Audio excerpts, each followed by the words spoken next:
Hi friends, அக்ஸலுக்கும் ஆசிலுக்கும் இன்றைக்கி lunch என்ன கொடுத்து விட்டேன்னு பார்க்கலாமா? இது வந்துட்டு புதன்கிழமை எடுத்த வீடியோ தான். வியாழக்கிழமை லீவு, இன்றைக்கி ஃப்ரைடே வீடியோ எடுக்க முடியல. இன்றைக்கி பிரியாணி தான் கொடுத்து விட்டுருந்தேன்.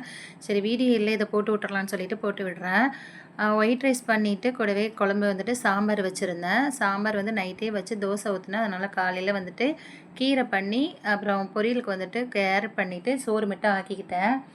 பிரேக்ஃபாஸ்ட் என்ன பண்ணேங்கிற வீடியோ எடுக்க முடியல என்னால். கொஞ்சம் லேட்டாக எழுந்திரிச்சிட்டேன். அதனால் ஃபஸ்ட்டு பையன் வந்துட்டு கீரை சாப்பிடுவான். ஆனால் கீரையை சாப்பிடாம கொண்டுட்டு வந்துட்டான். செகண்ட் பையன் கீரை சாப்பிட மாட்டான். ரொம்ப கஷ்டப்பட்டு சாப்பிட வைப்பேன். என்னமோ அவன் சாப்பிட்டுட்டு வந்துட்டான். என்னன்னு தெரியல. ஸ்நாக்ஸுக்கு வந்துட்டு கொய்யாப்பழம் கொடுத்து விட்டுருந்தேன். ஃபஸ்ட்டு பையனுக்கு எடுத்து வச்சுட்டு அப்புறம் செகண்ட் பையனுக்கு எடுத்து வச்சு கொடுத்து விட்டுருந்தேன்.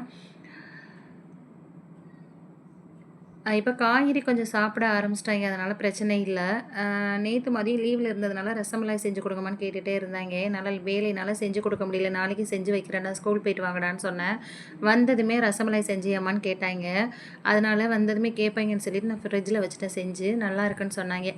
என் ஹஸ்பண்ட் வந்துட்டு அவங்க கேட்குறதா செஞ்சு கொடுப்பியா, அப்போ எனக்கு செஞ்சு தர மாட்டேங்க, உங்களுக்கு என்ன வேணும்னு கேட்டோன்னே அவங்க ஆட்டுக்கல் பாயம் இடியாப்பம் செஞ்சு கொடு, ரொம்ப நாளாச்சு சாப்பிட்டுன்னு சொன்னாங்க. ஓகேன்னு சொல்லிவிட்டு அவங்க ஆட்டுக்கல் காலையிலேயே வாங்கிட்டு வந்து கொடுத்துட்டாங்க. அதோட நைட்டுக்கு டிஃபனுக்கு அதுதான் பண்ணியிருந்தேன். கொஞ்சமாக நல்லெண்ணெய் சேர்த்து பட்டை, கிராம்பு, ஏலக்காய் சேர்த்துட்டு 2 மீடியம் சைஸ் வெங்காயம் சேர்த்து வதங்கினதுக்கப்புறம் இஞ்சி பூண்டு பேஸ்ட்டை சேர்த்து அதுவுமே பச்சை வாசனை போனதுக்கப்புறம் 2 தக்காளி, புதினா கொத்தமல்லி மட்டும் சேர்த்து நல்லா தண்ணி தொளித்து மூடி போட்டு வேக வச்சிடணும். ஏன்னா நான் அதிகமாக எண்ணெய் சேர்க்காதனால லைட்டாக தண்ணி தொளித்து வேக வச்சிட்டோம்னா நல்லா தக்காளி வெந்து மசிஞ்சு வந்துடும். அதுக்கப்புறம் மஞ்சத்தூள், மிளகாத்தூள், கரம் மசாலா, ஜீரகத்தூள், மல்லித்தூள், கொஞ்சமாக சிக்கன் குழம்பு மசாலா தூள் இதெல்லாம் சேர்த்து நல்லா பச்சை வாசனை போனதுக்கப்புறம் ஆட்டுக்காலை வந்துட்டு ஒரு 25 விசிலுக்கு வேக வச்சுட்டேன்.